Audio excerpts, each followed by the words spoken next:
আসসালামু আলাইকুম। আমি আজকে আপনাদের একটা বিস্কুট বানানো দেখাবো। আর বিস্কুটের জন্য এখানে যা যা নিতে হয় সেই উপকরণগুলো নিছি। আমি তেল আর চিনি একসাথে মিক্সার করে নিছি। যাদের আলাম চিনি তারা ওটা দরকার ব্লেন্ডারে গুঁড়া করে নেবেন, কারণ বিস্কুটের চিনিটা গুঁড়া করতে হয়, তাহলে একটু ভালো হয় মিহির সাথে। এটা আমি একসাথে চিনির সাথে মিক্সার করে এখানে আমি 1 চামচ গুঁড়া দুধ দিয়ে দিতেছি।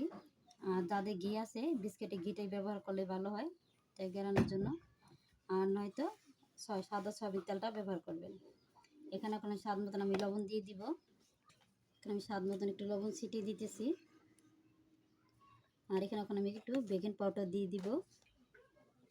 এখানে আমি এখানে সুন্দর করে এটা হাত দিয়ে সুন্দর করে মাখা করে নিব। বিস্কুটের পরিমাণ যেভাবে বিস্কুটের মিক্সটা যেন সুন্দর হয় ওইভাবে চেষ্টা করব। আর যদি আপনাদের এখানে একটু পাউডার লেগে থাকে তা আপনি আস্তে আস্তে মিক্সার করবেন। দেখেন আমার ডোটা খুব সুন্দর হয়ে গেছে। এটা আমার বানানো হয়ে গেছে। আমি তখন বিস্কুট বানিয়ে নিব, বিস্কুট আকার করে নেব। শেপটা যেভাবে দেন, কেউ যে গোল চাইবেন গোল, যে একটু যদি দিকটা দেন তাহলে দিকটাভাবে শেপটা দিয়ে নেবেন। দেখেন আমি একটু ডোটা সুন্দর করে বানিয়ে নিতেছি। আপনি একটু গোল করবেন আগে, গোল করার পর একটু চাপটা করে দিবেন।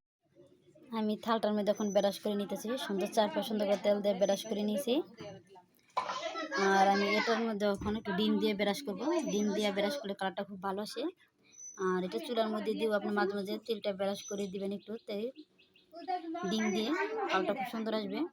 আর মধ্যে এখন তেল বসিয়ে দিব, তেলটা বসিয়ে দিতেছি। আপনারা দেখেন ব্রাশ করে নিতেছি বিস্কুটগুলো আগে।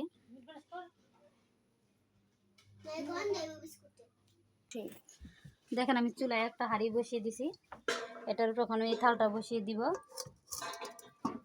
এটা সুন্দর করে আমি সরা দিয়ে সিলভারের সরা দিয়ে ঢেকে দিতেছি।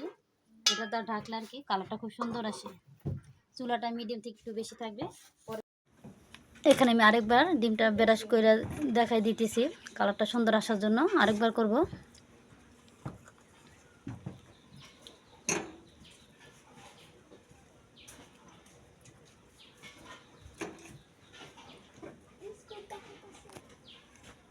দেখেন বিস্কুটগুলো কত সুন্দর ফুলে গেছে। আমি এখন বিস্কুটগুলো নামিয়ে নিতেছি, নামিয়ে আপনাদের ওটাও ভেঙে তারপর দেখিয়ে দিতেছি।